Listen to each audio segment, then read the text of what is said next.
Yossi, and he owned a wedding hall, and his wedding hall business was booming. He had weddings twice a week, 3 times a week even. And as everyone knows, anyone who runs a business knows that your business is dependent on your name and your reputation. So Yossi was very careful when he hired people who were going to be his waiters, his waitresses, and he thoroughly vetted them when he was looking to hire them. One of his waiters said, I have a good friend of mine who needs a job, he needs to be hired.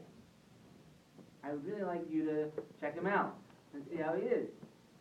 Yossi got his name was Mati, and he found out a little bit. He found out that Mati was the type of guy who just hung around yeshivas. He bounced from yeshiva to yeshiva, and he would be found in the coffee room, wouldn't necessarily be found in the base measures. And eventually he ended up dropping out of yeshiva. Okay, but as a favor to his employee, he knew very well, he decided, I'll check him out anyway. So Mati came in, and he spoke to him, and he found out what his personality was like. Mati took the interview very seriously, and he said, you know what, I'll give him a shot. And as Yossi normally did, he started people out who were new on smaller events. Then he moved them to a bit larger, then a bit larger, and if they were really good, they got to do his biggest events, 500, 1,000 people at a wedding.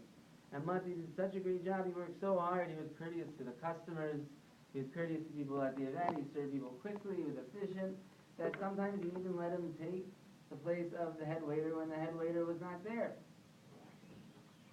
One day, when Yossi had an incredibly large event, he was sitting in his office, preparing the next step for the event, when someone cried, help, help! He came out and he saw there was water coming down the stairs on the second level of the hall. He ran up and he saw the hose was running up from the bottom of the stairs to the top of the stairs, and there was water trickling down. He ran into the room where the hose was, and he saw that there was a man spraying the guests there. And every single time the guests tried to stand up, the guy would take the hose and spray them again until they couldn't get up. Yossi ran and turned the hose off. He ran back in to find out who was the person who was doing this, and lo and behold, it was Mati. Yossi was extremely angry, and he said to him, Mati, get out of here! You're fired. And Mati, instead of having a look of anger across his face, he had an expression of deep hurt, and he was almost on the verge of tears. And Mati said, I understand why you're angry at me, but I want you to know it's not what it looks like. And I didn't mean to harm anyone. Yossi said, I don't care, and he sent him out. Yossi was in his office after having calmed down all of the guests, resetting the tables and assuring them that he would reduce the cost of the wedding.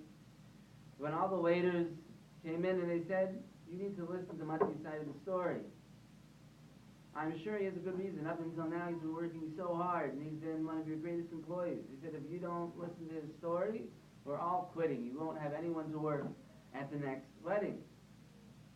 Yossi thought to himself, I'm so angry at this guy. But on the other hand, I need to be down the Kaf's close. I'll do everyone a favor, and I'll do Mati a favor, and I'm going to go ask him what happened. Maybe there's some explanation. He called Mati on the phone and asked Mati if he would come in because he wanted to hear what he had to say. Mati said that when he came in, he started to tell him this story. That when he was a boy, he had no friends. And he even felt like all the teachers in school hated him. And he was made fun of day after day after day, and particularly by this one boy named Abraham. Every single day, at recess, in front of all of his friends, in front of all of his peers, Abraham would say, Mati's going to be a cab driver. Mati's going to be a cab driver. And then he would describe Mati's daily routine as a cab driver, and everyone would break into laughter. And this would happen day after day, and Mati became, after a while, numb to all the insults. And this continued once he graduated into yeshiva. He was so hurt that he never allowed himself to become close to people. He never had really any friends. He never became close to any of the rebbeim. And he eventually dropped out of yeshiva. Fast forward to the night of the big wedding. The infamous wedding, where Mati was spraying all the guests. It was business as usual. Mati was the first one there. He was repairing the hall, and he saw all the guests file in, and they're all sitting at the table.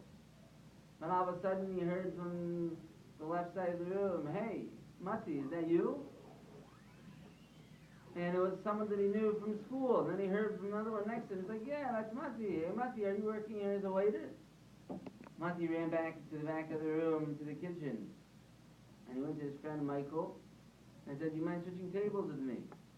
I can't work the table that you have me working right now." So Michael said, "Fine." A few minutes later, Michael came back out and said, "There's a man out there who wants to talk to you, not from my table, but a different table."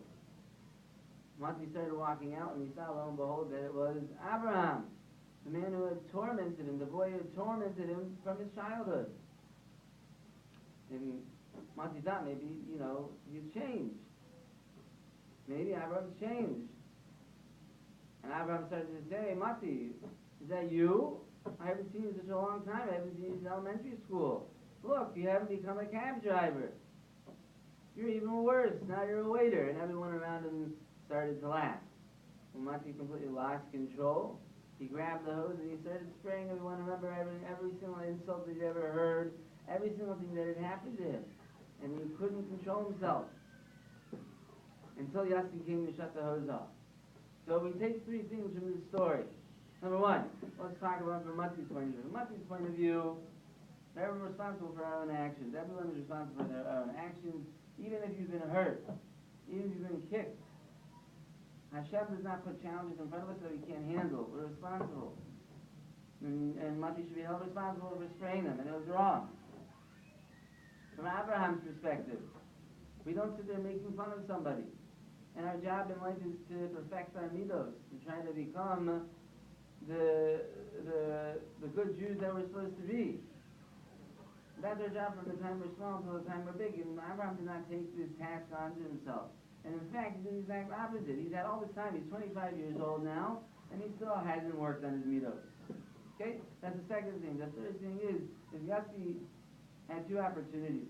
One, he was presented with the opportunity to hear how much he said the story. Time comes close, and Yossi fulfilled that obligation after some prodding from his employees. He was able to do that. The other thing was that Yossi was also presented with an incredible opportunity of chesed. Yes, he had every right to fire Mati. Even after his story, he had every right to fire Mati. On the other hand, he had a tremendous opportunity to say, even though my reputation might take a bit of a hit, this kid has been kicked his whole life, kicked around. No one saw anything positive, and when I gave him the chance, he developed a tremendous amount of confidence. It could be he'll even progress on to better things after this. Yossi had this tremendous opportunity to afford this kid that type of a chance.